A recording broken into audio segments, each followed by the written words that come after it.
यहाँहरु सबैलाई स्वागत छ ज्योतिष पथमा।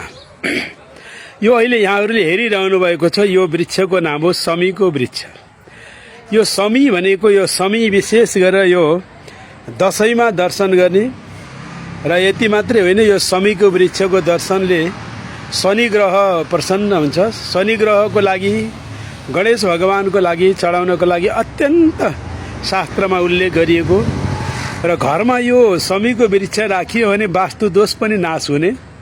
यस्तो यो शमीको वृक्ष म यहाँहरुलाई देखाइरहेको छु। यो हो शमीको वृक्ष।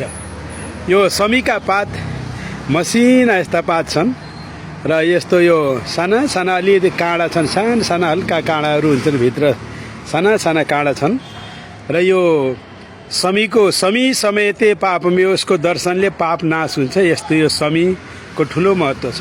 हाम्रो नेपाली परम्परामा शमी र स्वामी भन्ने दुईटा विशेष फरक छन् र स्वामी भनेको म यहाँहरुलाई स्वामीको पनि वृक्ष देखाउँछु।